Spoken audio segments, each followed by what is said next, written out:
Vaatamata oma tehnilisele keerukusele on vannituba mõnus lõõgastumispaik. Selle vannitoa kujundanud Janneli Kurvits selgitab, millist eeltööd on vaja, et selline terviklik ja funktsionaalne tulemus sünniks.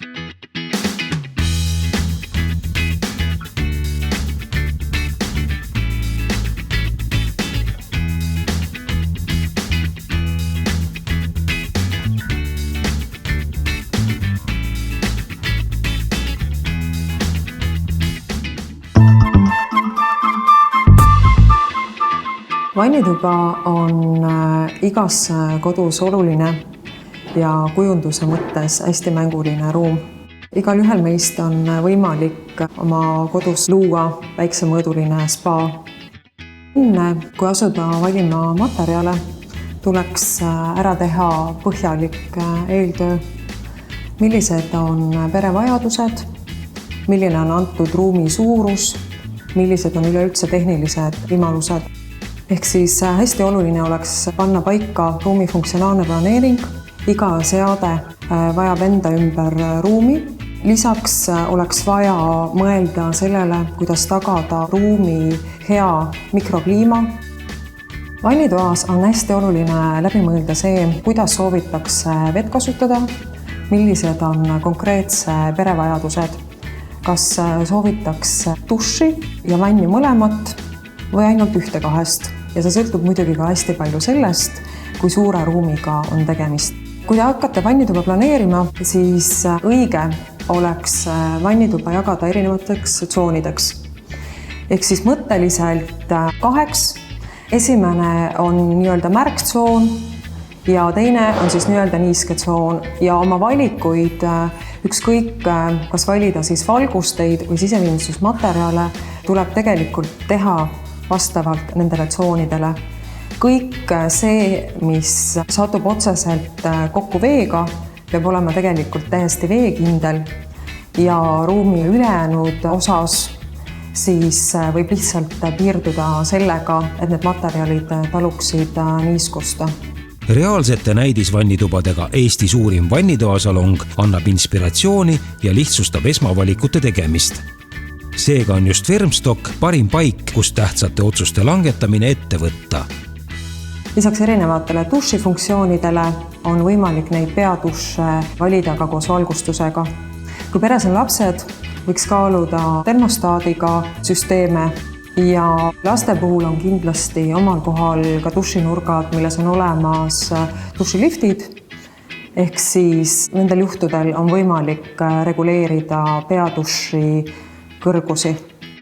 Iga dušinurga juurde kuulub kindlasti ka rendrapp. Ja rendrappide valik hetkel turul on väga lai.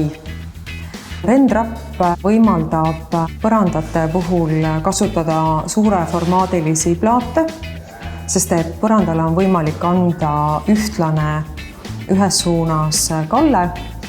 Ja lisaks võrreldes tavalise klassikalise ruutrapiga on rendrapp funktsionaalsem lihtsalt sel põhjusel, et läbi rendrappi see vee hulk, mida korraga on võimalik ära juhtida, on oluliselt suurem kui tavalise klassikalise ruutrapi puhul. Rendrapp põranda all on ilus, delikaatne kujunduselement. See sobib ideaalselt nii vannitoa keskpõrandale, kui sellega võib piirata ka uksejoont ülejäänud vannitoa põrandast. Tualettpotid jagunevad laias laastus 2. On olemas seinakinnitusega ja põrandale toetavad potid. Seinakinnitusega potid võrreldes põrandal asetsevate tualettpottidega on praktilised. Ruum on lihtsamini koristatav. Tualettpoti seinaklahve on laias laastus 2 tüüpi. On mehaanilisi ja sensoritega töötavaid klahve. Ja lisaks on uuendusena tänapäeval saadaval ka valgustusega tualettpoti klahve.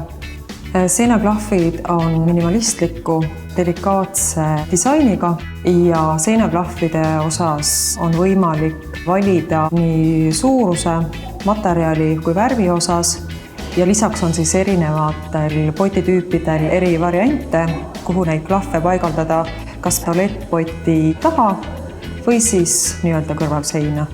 Keraamilise plaadi valik. Kaasaegne plaaditööstus on toonud turule palju materjali imitatsioone, mis on originaaliga võrreldes äravahetamiseni sarnased. Vannitoas kasutatakse aina rohkem puitu ja looduskivi. Naturaalne marmor on poolne materjal, mis ei ole kõige paremini puhastatav. Sellele hea alternatiiv on keraamiline plaat, millel on trükitud marmormuster, mis tagab automaatselt selle, et seina või põrandaplaat on hästi vastupidav ja samaaegselt ka hästi puhastatav.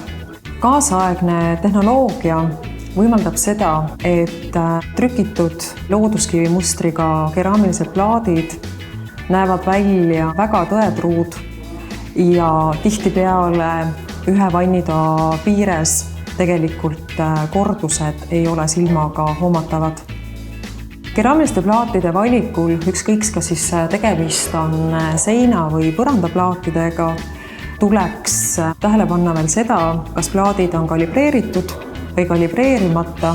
Kalibreeritud plaatide puhul tulemus ja pind on ühtlasem ja vuugivahed ei ole nii hästi loetavad.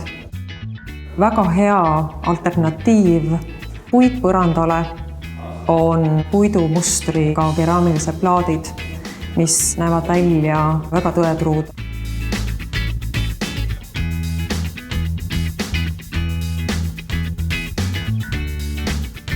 Mis on oluline vannitoa segisti valikul?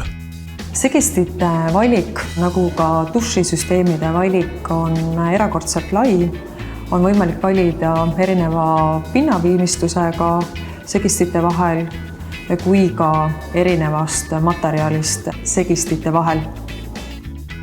Valamu segistite valik laias laastus jaguneb 3. On võimalik valida seinasegistite, tööpinnapealsete kui valamu serva kinnituvate segistite vahel. Kõige olulisem reegel segisti valikul on siiski see, et ta peab sobituma väga hästi valamuga.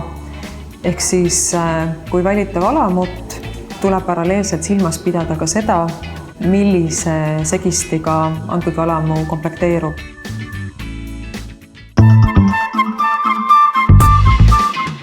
Võimalusel eelistab Janneli kivivanni. See tähendab kunstkivist vanni, mis on tugev, siidine, soe, mittepoorne ja pilku püüdev. Lühidalt, kunstkivi on vannituppa ideaalselt sobiv materjal. Kogu Balteco mudelivalik on välja pandud Mustamäe teesalongis, kuhu soovitamegi vanni valima minna. Kivivannid iseenesest oma olemuselt on hästi soojapidavad ja oma pinnaviimistluselt siidised. Siin konkreetselt valisime seda tüüpi kivivanni põhjusel tuua ruumi ühelt poolt suursugusust, aga teiselt antud kivivannil on nüüd olemas kiviserv, läbi mille on võimalik tuua vanni vesi. Antud vannituba on hea näide sellest, kuidas lahendada olukord siis, kui ei ole võimalik tuua vett põrandast. See mudel siin on suhteliselt ainulaadne kivivannide seas, kuna siin õnnestus tänu vanniservas olevale kivi äärele tuua vesivanni vanniservast.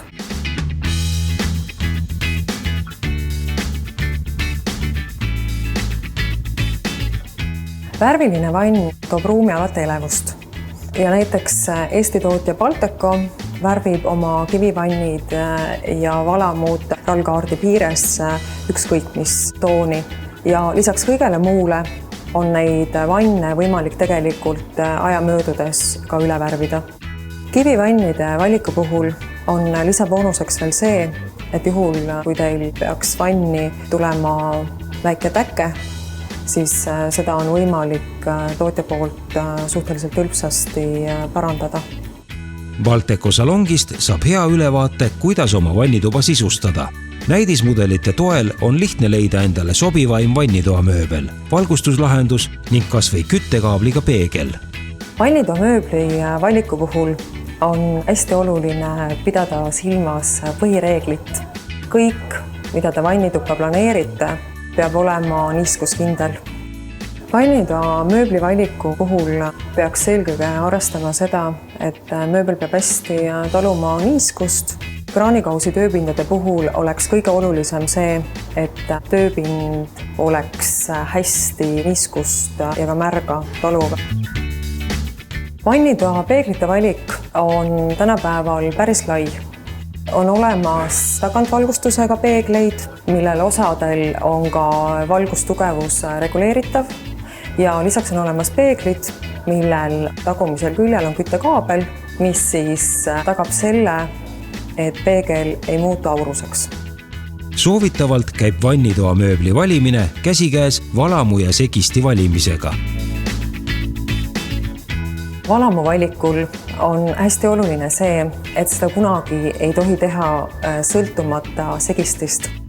Ehk siis, kui te valite valamut, siis paralleelselt tuleb kohe mõelda ka sellele, milline segisti konkreetse valamuga sobitub. Et sel teemal tasuks kindlasti konsultandiga nõu pidada. Valamusegisteid on võimalik kinnitada nii seinale, valamuserva kui ka tööpinna äärele. Ja järjekordselt on hästi olulised parameetrid, kui kõrgel on antud segisti valamust ja hästi oluline on see, milline on valamu, segisti, veetoru ja valamu äravoolu kauguste suhe.